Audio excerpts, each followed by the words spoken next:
And we are live on Facebook, even though it still says the meeting is setting up. I know we're live. Hi, everyone. It's Morna Haist here. Who am I? I'm the host and founder of Revolutionary Woman Global, coming to you from a wet and wild day on the west coast of British Columbia, Canada. And we're joined today by Emily Cowin, who is joining us from the other side of Canada. Yeah. Where it's beautiful and sunny today. Really? Well, that makes a change, right? That's Indeed. okay. And we are actually live and someone's watching it. This is brilliant. And I know where we are. I love it when a plan comes together. So Emily and I were just chatting about the last time we saw each other, and we reckon it was like 7.5, maybe 8 years ago. In Nova Scotia, when we were on a leadership journey together. And at that time, I'm going to use this as a segue, Emily, rather than reading through the amazing bio that you've sent through. Sweet. Which everyone will be able to see because it's sitting there. When we first met, you were launching your beer business. I want you to say it because when I say beer with my New Zealand accent, it could be in the woods but we're talking about The beverage beer. Yes, indeed. The beer beverage, and which is interesting because I always found that to be almost what's the word I want to use? I thought it was really cool. It still is really cool. It's such a really cool thing to do. So tell us a little bit about your entrepreneurial journey, kicking off, and then I know that you're sort of transitioning into the next step of your entrepreneurial journey. But let's start with the beer. That's always the best place to start. Always better with the beer. Yeah. So it'll be 8 years ago this year that we actually opened our brewery. So I have a business partner who is not my life partner, which is, in my opinion, the best way to do it. Anyway, his name's Henry. He's lovely, but I don't want to live with him. Okay, great. Thanks for clarifying that off the bat. That's good to know. Right? It's something I have to often. It's so funny how many people assume that we're married, and I'm like, really? No. Not that I don't love him, but not in that way. Not in that way. Yeah. Anyway, got it. So yeah, 8 years ago, opened a brewery in rural Nova Scotia, which at the time was kind of an odd thing to do. Like the craft beer scene hadn't really hit here. The reason we chose that was because he and I are both chemical engineers. So it seemed like a really nice way to apply our engineering skills to make a product that would be an export product from this community. So we live in a really small town. It's like 1,500 people. It's 2.5 hours from Halifax. Like no one ever comes here by accident. You have to really want to get here. Right. And it suffers in the same way that a lot of rural Nova Scotia suffers, in terms of not having a lot of economic development.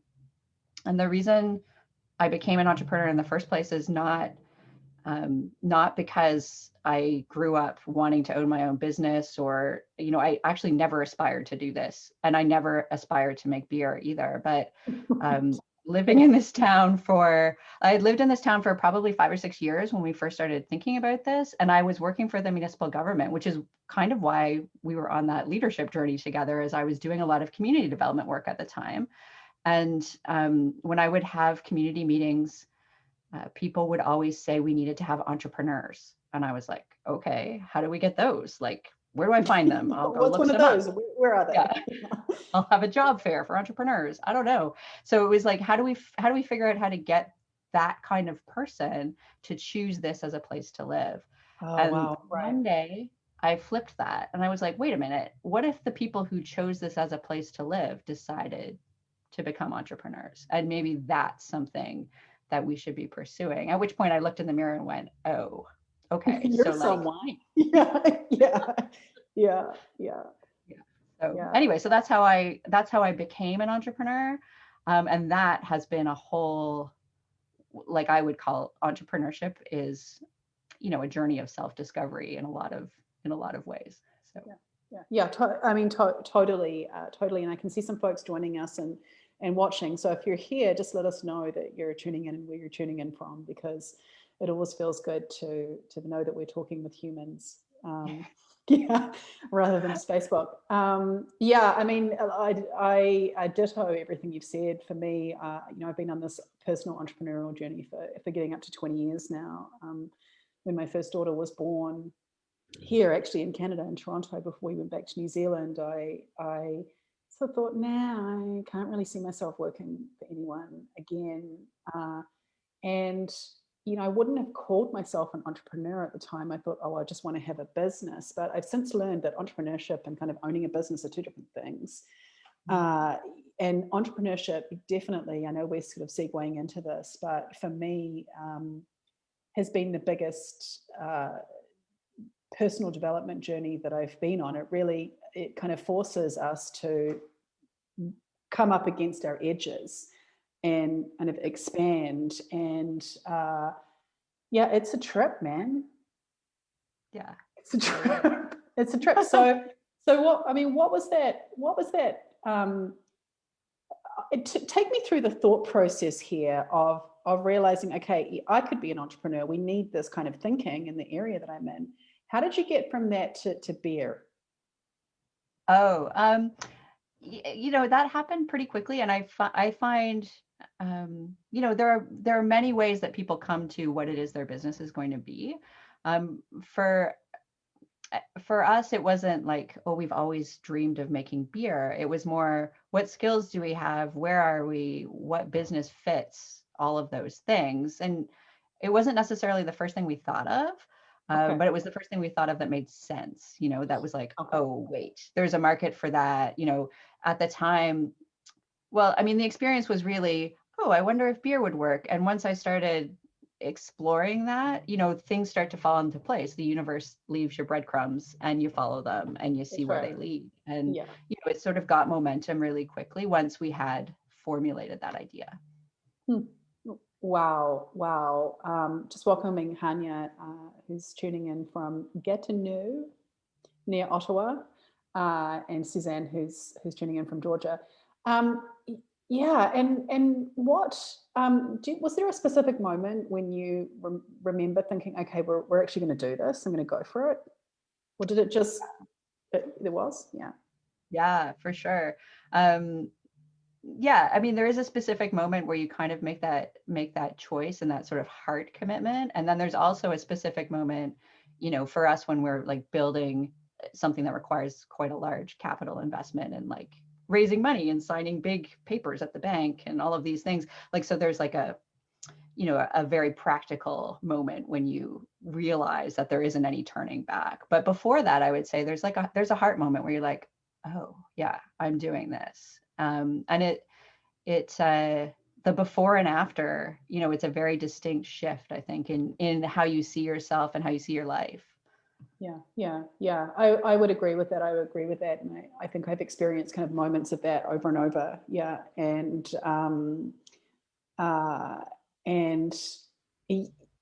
yeah, I mean,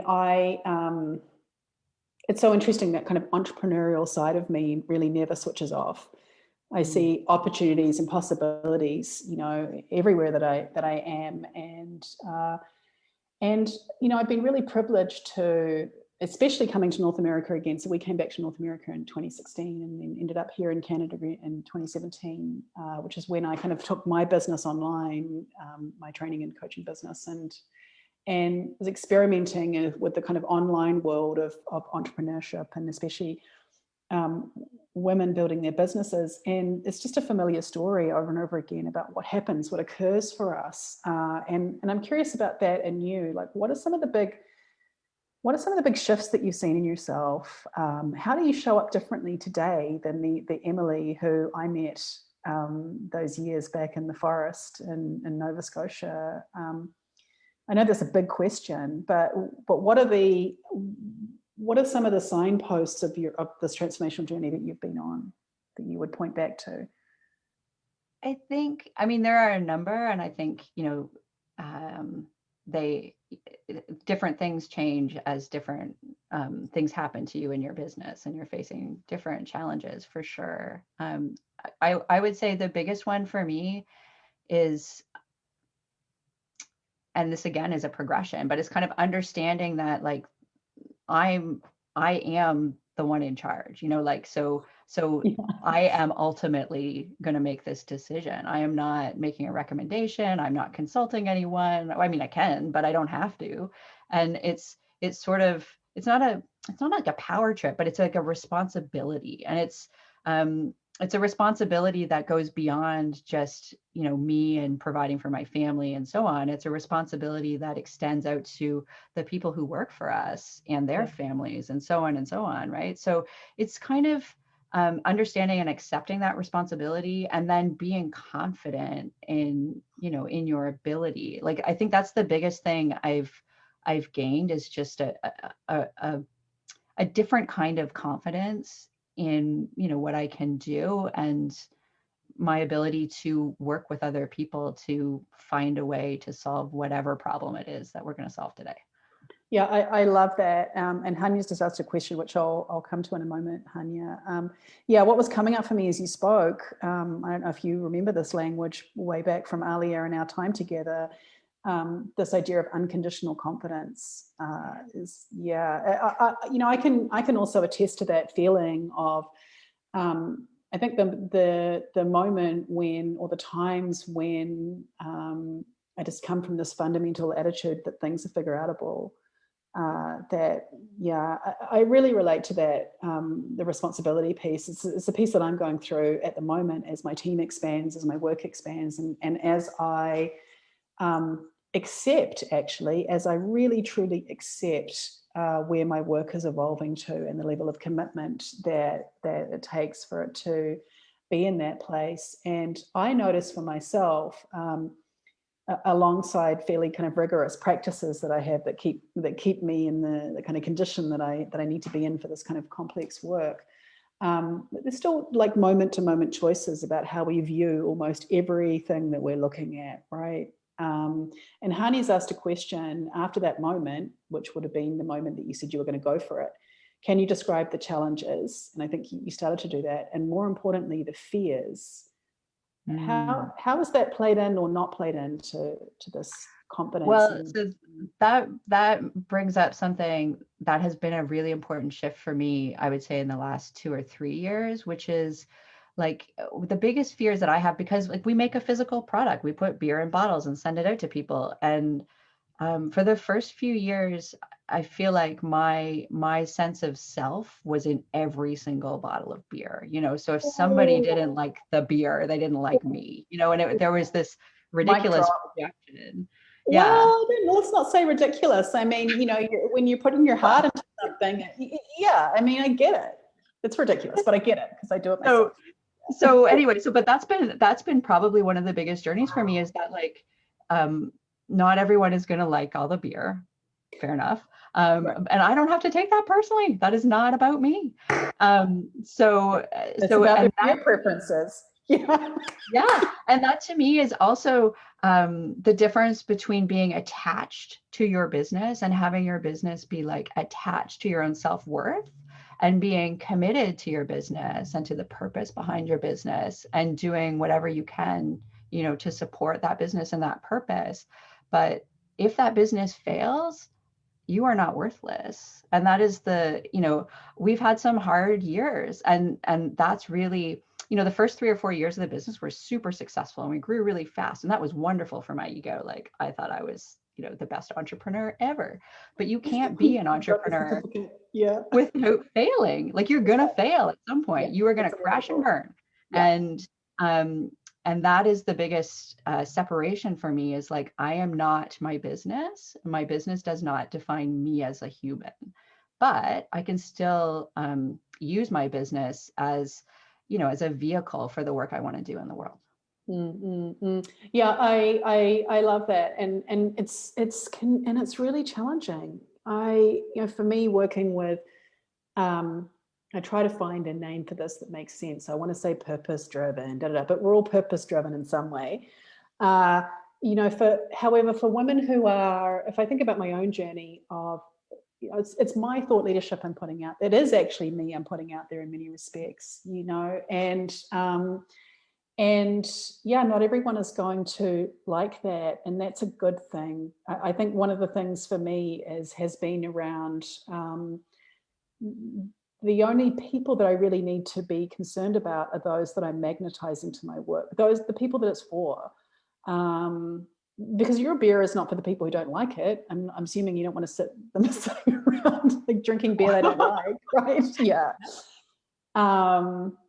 And failure is such an interesting word, and I know that for me, much of my time has been around reframing this idea of failure towards experimenting in my business. And right, yeah, because we have to do a lot of experimenting, and I think I'm going to make some more generalizations here. For me, mostly the women I'm working with are offering service-based work in the online space, or in some way. And the faster we can get our work out into the world and have it experimented with people, the better it's going to be. But unfortunately, I see many of us sort of sitting behind the scenes trying to get everything looking amazing, and no other humans other than us have interacted, and other than the person have interacted with it. And it can be really vulnerable to kind of put your unfinished, because nothing's ever really finished. I'm imagining you're always like looking to improve the quality of your product. Totally. Yeah. Right. So how do we, what are some of your tips about working with that level of vulnerability? Yeah, that's a great question. And it makes me think of Brené Brown. Like, I really like the idea of the only people, like, if you're not willing to get in the arena and fall down and get dirty, you're not allowed to sit up in the cheap seats and tell me what you think. Sorry. And I feel like that a lot about the entrepreneurship journey. I think experimentation. So I like to think about entrepreneurship as a practice, and one of the like foundational principles of that to me is that you have to be taking action all the time. You have to be trying something all the time, and you cannot, and because it's a practice, it isn't about the outcome. It isn't about being attached to, I'm going to take this action, I'm going to do this thing, I'm going to put this product out, and it's, you know, it's going to be the gold medal winning beer at the Canadian Brewing Awards. That's, you can't be attached to that as the only outcome. You have to put it out into the world and see what happens, and learn from what happens, and then do something different the next day. Like, when I sit down to do my meditation practice, I'm not practicing meditation to do it perfectly. I'm practicing meditation to see what happens today. Right. You know, I love that. I love it. I love it. And it reminds me of an exercise that I do with my coach, and we do a lot of somatic work. She works outside. Also another Alia person. And we were talking about commitment. And for me, I realized that my commitment is to the next step I'm taking, and for that step to be sane and as good as it can be. But there needs to be steps taken. We have to move forward as entrepreneurs, and I think we're only ever taking our best guess at what that step is going to look like. And the other thing, just let's follow this thread of entrepreneurship as a practice, because I know that's where your work is going, and it resonates so wholly with me. I think it's important as to the quality of that step that we're taking. And if I think about entrepreneurship through the lens of practice, I mean, I come back to my own fundamental practices, my mindfulness practices, the things that I do to create the muscle, I guess, so that when I am taking that step, it's as sane as it could possibly be, to use that language. What are your lenses around entrepreneurship as a practice, and what are you doing? Just tell folks what you're up to. Sure. Yeah. So I guess I came to that way of looking at entrepreneurship a few years ago, as I was going on this sort of journey. To be honest, like about 5 years ago, my business was not doing very well. My marriage failed. A whole bunch of, like, my personal life fell apart. Bad things happened to me. And, when you get to the bottom of that place, you start to crawl out. And the way that I crawled out of that place was adopting some really powerful daily practices into my life. So I'd meditated for years, but I didn't do it every day. Right. I've done yoga for years, but I didn't do it every day. And then I started doing these things every day. And I started to create this sort of scaffolding for my life that allowed me to crawl out of this hole. And as I was doing that, these practices are no longer things that I was doing. They were part of me. Yes. And that's what made me think about entrepreneurship in that way too. Like, entrepreneurship is not something you can learn from a book, and neither is yoga if you're doing it properly, or not properly, but if you're practicing yoga, you can't read about yoga and know what it feels like. Right. So an entrepreneurship is the same. Like, you can read all the books on business that you want, but if you're not doing anything, you're really not practicing entrepreneurship. You're not going to, progress in that practice. And so daily practice is like a big thing for me. And so that means when we get out of bed every day and we go to our businesses and we do, our work, if we approach it as a practice as opposed to a task, that changes it for me. And so that's just a mindset thing. But beyond that, I feel like there's some very key components to that practice. And you've talked about being purpose driven. I think that's a really important piece. And one of the things I've discovered recently that I find really interesting and I am exploring is the idea that, like, your business purpose doesn't necessarily have to be exactly the same as sort of your life purpose. Like, the purpose of my brewery is probably not my life purpose, but it's part of the scaffolding for my life purpose. Mm-hmm. It's providing me a platform to move in this direction. And I do have a purpose. My business does have a purpose, and my business purpose was to create employment in this place, and Yeah.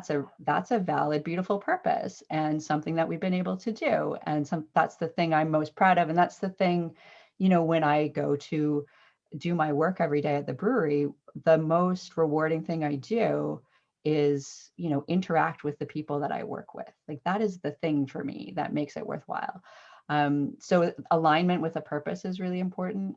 Taking action is, the second step. Like, we have to be constantly experimenting. And then the third piece for me is reflection. So you can take lots of action. If you never reflect on what happened and what worked and what didn't work, and what you would change next time, and what feels good and what doesn't feel good, if you don't take that sort of pause, you're only achieving a fraction of what you could, I think, in your practice, whatever your practice is. But in entrepreneurship, I think it's really important. And I don't think it's something that very many people appreciate, Mm-hmm. the power of sort of pausing. And Mm-hmm. I discovered this first working with, I sort of kind of coincidentally started gathering a group of women entrepreneurs. And we gathered a couple of times, and then, being who I am, I decided I wanted to put a little bit of structure around this gathering and Yeah. give them some practices. And so we started doing a reflection practice, like, individually for 10 minutes, just reflecting. I would give them some questions, they would reflect on their businesses, and then we would just have some time to share with each other and reflect, back to each other things that we were hearing about what was said. And it was just a really beautiful, really simple way to pause and regroup and learn from these experiments that we're all running every day. Mm-hmm. Yeah, I love that you're saying that. Like, we're just so on the same page, talking the same lingo. Yeah, the reflection piece, for me, in my background in New Zealand, when I spent a lot of time with an organisation called the New Zealand Play Centre Movement, which is a huge cooperative-led organisation which embeds kind of action learning into its fundamental practices. And that reflective practice as a fundamental piece. And so it's actually curious that you bring it up, because I'm definitely aware that it's an essential part of my own practices, but I think it's really easy to forget that it's not an essential part of many other people's practices, especially in I guess the way that we've been. For me, if I think about one of my purposes is to help people bring what they want to bring to life in a sane way, in a way that's not perpetuating kind of more craziness in the world. And it can be really difficult, because especially in the entrepreneurship world, it can be very much like this. very go, go, go, go, go, and on to the next thing. Okay, that didn't work. On to the next thing, on to the next thing. And kind of a never-ending to-do list. But also, this is our life. I mean, this is our life unfolding. And when you were sharing the story of your employees, it makes me think about my work environment, which is my home, which I know that for so many of us in these times, our homes are also our work environments. Mine's kind of always been, but not necessarily with all of the people that are around, right? And I really intentionally try to remember that my purpose is unfolding in every moment of the day. How I interact with my daughter, the kind of interaction that I have with my husband between work, the arriving on this call and being with you in this space, and not being with the 10 things that are coming after this call that we're having. We happen to be live on Facebook, but it doesn't feel like it. We're just having a chat. And taking that time to reflect, and one of the reasons why I love that you're talking about doing it in community, which is definitely something that I do as well and encourage, is that I'm really curious about your experience of this. I think it can be easy to reflect with other people. When we reflect ourselves, I don't know. I know for me, it can come with a lot of judgment, a lot of measuring stick. I'll get my measuring stick out. Yeah. As Brene Brown talks about. What are your feelings around that, and how can we be gentle with ourselves when we're engaging in reflective practice? That is such a great question. I got a little chill. Like, that is, I think, one of the most important pieces is, I think it's your intention around the reflection, right? Like, why are you reflecting? It's not to get out your measuring stick, right? Right. So coming to that reflection practice, whatever it is, like it may be taking a walk, it may be journaling, it may be sitting quietly, it may be whatever it is. I do think doing it in community is very powerful, because what is reflected back is never a measuring stick. No one's getting out their measuring stick for you. And so I think that is part of what makes it in community so valuable, but also the empathy, so being kind to yourself and being empathetic with yourself during that reflection, as if you were telling your best friend what happened. That's kind of the dialogue I think we should try to have with ourselves in our head when we reflect about such things. It's pretty easy when everything's gone amazingly and you're reflecting on what went so well. But when you're reflecting on something hard, I mean, I think empathy is that piece. And that's why I love this sort of peer-based reflect. It's almost like peer coaching when we do it. Like, we're reflecting back to one another, we're learning from one another, which is wonderful. But because we're all entrepreneurs, we all, can relate and give, a real empathetic ear to what our peers have experienced. Because we all know what it feels like. Exactly. Right? Yeah. We all know what it feels like. And there's something curious too. I'm just wondering if we can find a different word for failure, or what is the reframe for this word? Because, even when you were describing the ending of your marriage, I'm like, well, it ended. Like, what is this label? You know what I mean? Like, what are these labels that we put on things? And what is true? I think I've just become really comfortable with the word failure. Well, that failed and this failed. Okay. It's not a, okay, so it's not a judgment. I'm using it. It's kind of like, that didn't work out. Okay. Oh, that's so interesting, because I noticed that I was making a judgment about it. Yeah, that's curious. Yeah. Practice and action, ladies. Anyway, Karen. So is failure bad? I don't know. I'd have to go get the dictionary out. Like, does failure have a judgment attached to it, or does it just mean it didn't work? Let's find out right now. So through to the power of Google. We're gonna find out right now, because failure. Hopefully, it comes up with definition straight away. It says lack of success. For example, an economic policy that is doomed to failure, or the omission. Oh, this is interesting. I think this is the definition. The omission of expected or required action. The omission of expected or required. Okay, so that's about failure to comply with something. Okay. But I could twist that a little bit and think about it in terms of from an entrepreneurial, so, okay, I wanted to be here, but I ended up here. Yeah. Or, you know, wherever we ended up. Well, I mean, I think failure to me, like if failure as a bad thing or failure as a judgment implies some attachment to the outcome. Like, so, you know, well, what is success? I don't know, you know, so if I'm not attached to the outcome, then failure isn't bad. It just, I didn't get where I thought I was going. Okay, so we're at time, but we're going to go over slightly if that's okay with you, because I've got, okay, sweet, because there's big thing brewing, pardon the pun, here that I want to explore for a moment. And let's talk about this. So how do we not become attached to outcomes when we're goal setting by nature as an entrepreneurs? You know, we are target setting. I would assume, you know, most of us are thinking, okay, I want this, and these are the steps that I'm going to take to get there. When you talk about not being attached to the outcome, what does that mean?